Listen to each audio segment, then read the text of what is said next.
जीवन एक केवल अवसर है। इसके साथ क्या करना है ये निर्णय आपको करना है। जीवन ना तो उद्देश्यपूर्ण है ना ही उद्देश्यहीन। वे एक कोरे कागज की तरह है। आप स्वतंत्र हैं, जो चाहे लिख सकते हैं। यदि आपके लिखने में ही रूखापन है तो आप खुशी की उम्मीद कैसे कर सकते हैं? धन की प्राप्ति और इच्छाओं की पूर्ति की कोशिश में आप शांति की अपेक्षा कैसे कर सकते हैं?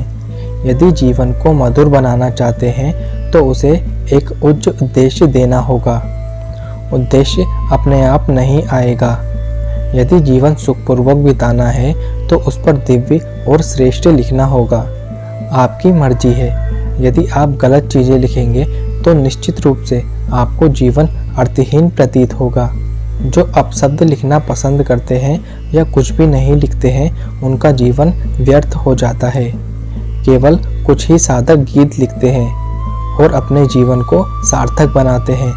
मानव जन्म एक अवसर है, जबकि मृत्यु तब आती है जब वह अवसर छीन लिया जाता है। जन्म और मृत्यु के बीच के क्षेत्र को जीवन कहा जाता है। आपको अकेले ही इसे जोतना होगा। यदि आप कुछ नहीं उगाएंगे तो भी जंगली घास से अवश्य उगेगी। यदि आपको सुंदरता और खुशबू चाहिए तो आपको गुलाब के पौधे लगाने होंगे। हालांकि वे अपने आप उगने वाले नहीं हैं। पुरुषार्थ की आवश्यकता है, साधना की आवश्यकता है। यदि आप गुलाब की फसल चाहते हैं तो आपको अपने जीवन में परम उद्देश्य लाना होगा। आपको ध्यान का मार्ग लेना होगा।